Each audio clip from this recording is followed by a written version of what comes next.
Hello everyone, welcome to my channel. Guys, कैसे हो आप सब? आई होप आप सब अच्छे होंगे, खुश होंगे और अपनी लाइफ में आगे बढ़ रहे होंगे। तो आज जो हम रीडिंग करेंगे गाइस, आपके पर्सन की करंट फीलिंग को लेकर है। इस वक्त आपके पर्सन आपके बारे में क्या सोच रहे हैं, चलिए देख लेते हैं। ऑल साइंस के लिए रीडिंग है गाइस। मैरिड अनमैरिड कोई भी देख सकते हैं, मेल फीमेल कोई भी देख सकते हैं। टाइमलेस रीडिंग होने वाली है। जनरल और कलेक्टिव रीडिंग है, जितनी रेजोनेट करे उतनी रखिएगा। तो चलिए अपने पर्सन पर फोकस कीजिए। मेरा गला बहुत ज़्यादा ख़राब हो गया है कफ कोल्ड की वजह से, इसलिए आवाज़ बराबर से निकल नहीं रही। फिर भी मैं रीडिंग करती हूँ और आप समझने की कोशिश कीजिएगा और मैं भी ठीक से बोलने की कोशिश करूँगी, ठीक है? तो ऐसा है गाइस कि जब आपका रिश्ता शुरू हुआ, आपके पर्सन जब आपसे मिले, उस समय तो वो आपको बहुत ज़्यादा इम्पोर्टेंस देते थे। शुरुआत की बात है, आपकी बहुत ज़्यादा वैल्यू करते थे, आपकी हर बात को समझते, आपसे हर चीज़ में सलाह लेते। लेकिन जिस तरह धीरे धीरे रिश्ता आगे बढ़ता गया, कुछ समय बीतता गया, तब आपके पर्सन का ध्यान आप पर से हटने लगा और वो आपको इग्नोर करते थे। तो शायद ये हो सकता है कि उनकी लाइफ में आपसे भी ज़्यादा इम्पोर्टेंट लोग थे, जिनकी वैल्यू वो ज़्यादा करते थे। उनकी वैल्यू आपसे ज़्यादा थी, उनकी आपके पर्सन की नज़रों में। आपके पर्सन उन लोगों को प्रायोरिटी देते थे। हो सकता है ये उनकी फैमिली हो, उनके फैमिली मेम्बर्स हैं जिन्हें वो आपसे पहले रखते थे, ठीक है? और या ये भी हो सकता है कि उनकी लाइफ में कोई अदर उनका कोई रोमांटिक पार्टनर आ गया, या फिर उनके हस्बैंड या वाइफ ही थे जिनके साथ उनका रिश्ता जब ठीक नहीं था, तब तो वो आपकी तरफ अट्रैक्ट हुए हैं, आपकी तरफ बढ़े हैं। लेकिन उनके साथ जब उनका रिश्ता सुधरने लगा तो वो उनको प्रायोरिटी देते थे, उनकी वैल्यू ज़्यादा करते थे और आपको इग्नोर करते थे। ऐसा भी आपके पर्सन ने आपके साथ किया है। आपसे मन किया तो बात कर लिए, नहीं मन किया तो नहीं किए। इस तरह उनका बिहेवियर आपके साथ रहा। कभी वो आपकी बातों को ध्यान देते, कभी वो आपकी बातों में ध्यान ही नहीं देते। ऐसा फिर आपके पर्सन करने लगे और इस वजह से आप भी समझ नहीं पाते थे कि आपके पर्सन ऐसा क्यों करते हैं। और आप जब भी अपने पर्सन से कुछ जानना चाहते कि वो ऐसा क्यों कर रहे हैं, तो आप दोनों के लड़ाई झगड़े भी होते थे। लड़ाई झगड़े भी यहाँ पर दिखाई देते हैं कि आप लोगों के लड़ाई झगड़े भी होने लगे थे, जबकि शुरुआत में ऐसा कुछ नहीं था।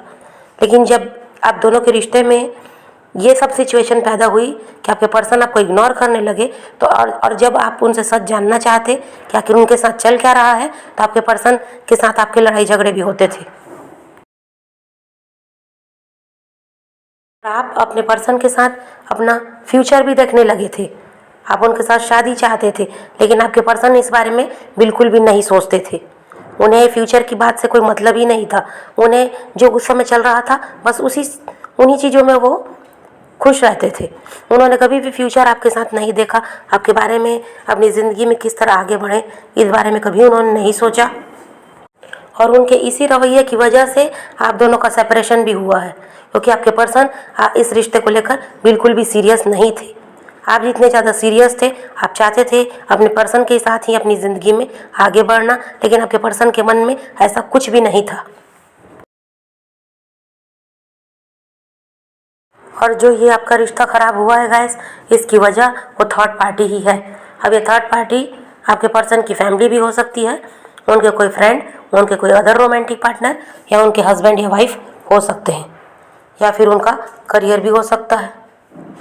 तो किसी न किसी थर्ड पार्टी की वजह से ही आप लोगों का रिश्ता ख़राब हुआ है और आपके पर्सन ने पूरा पूरा ध्यान उस थर्ड पार्टी की तरफ लगा लिया और आपकी तरफ उन्होंने बिल्कुल भी ध्यान नहीं दिया। आपको इग्नोर करते रहे, आपको सच भी नहीं बताते थे, झूठ भी उन्होंने आपसे बोले हैं, बातें तो वो आपसे छुपाते ही थे। और इन्हीं सब की वजह से आप दोनों के बीच ये नो कॉन्टैक्ट भी आया और सेपरेशन तो हो ही गया। और आपके पर्सन ने इसलिए भी इस रिश्ते को बचाने की कोशिश नहीं की गाइस, इसलिए भी वो आपसे दूर हुए हैं क्योंकि आपके पर्सन को सोसाइटी का डर है, अपनी फैमिली का डर है, उस थर्ड पार्टी का डर है। और अपने इमेज को बचाने के चक्कर में आपके पर्सन ने आपकी तरफ बिल्कुल भी ध्यान नहीं दिया। उन्हें यही लगा कि आपसे दूर हो जाना ही सही है, क्योंकि आपके पर्सन को ये बात अच्छी तरह पता थी कि अगर आपके साथ वो रिश्ते में आगे बढ़ते हैं तो बहुत कुछ उन्हें झेलना पड़ेगा।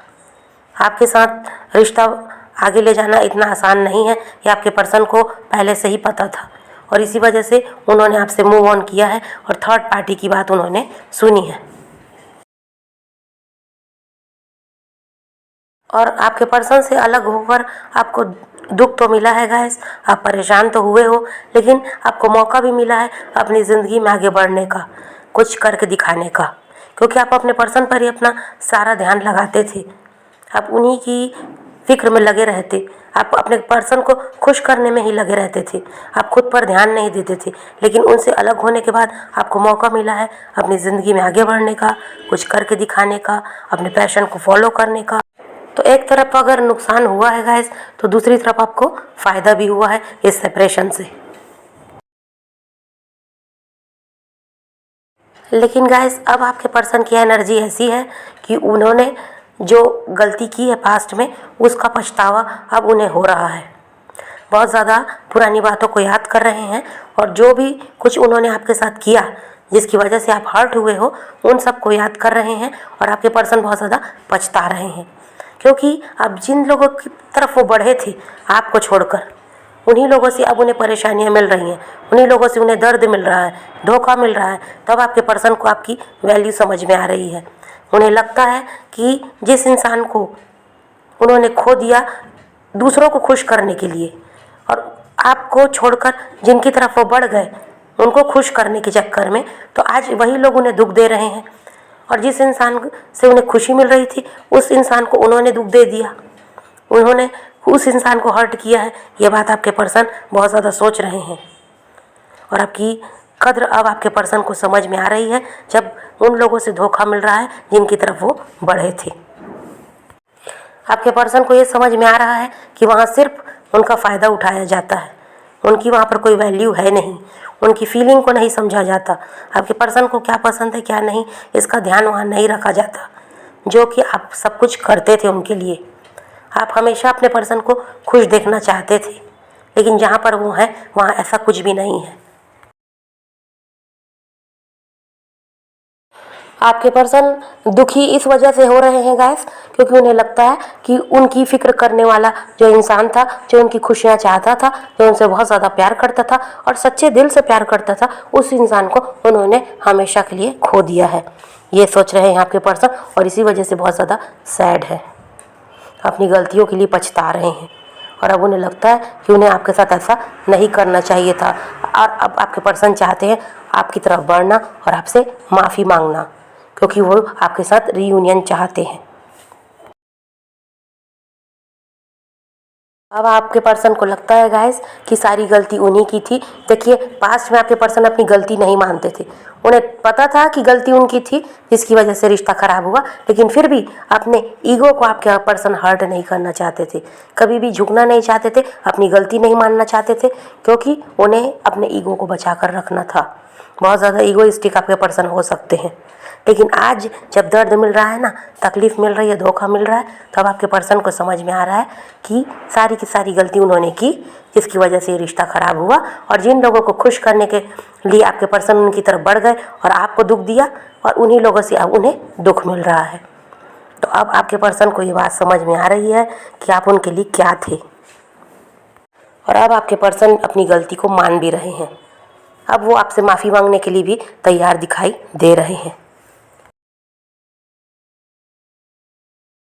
तो समझ गए गाइस, आपके पर्सन की एनर्जी यही है कि वो आपकी तरफ बढ़ना चाहते हैं, आपके साथ वो रीयूनाइट होना चाहते हैं और आपसे वो माफ़ी भी मांगना चाहते हैं अपनी गलतियों के लिए। तो आपको क्या करना है, आपको पॉजिटिव रहना है, अपने पर्सन को मैनिफेस्ट कीजिए, किसी को वेट नहीं करना, किसी को चेज़ नहीं करना, किसी के लिए रोने और परेशान होने की भी ज़रूरत नहीं है। अपनी ज़िंदगी में आगे बढ़ते रहिए और खुद भी खुश रहिए, दूसरों को भी खुश रखिए, अपने पैशन को फॉलो कीजिए, सेल्फ लव सीख लीजिए। तो यही रीडिंग है आज की। वीडियो पसंद आए तो लाइक शेयर ज़रूर कीजिएगा और मेरे चैनल को सब्सक्राइब करना मत भूलिएगा। Okay, bye bye, take care, love you.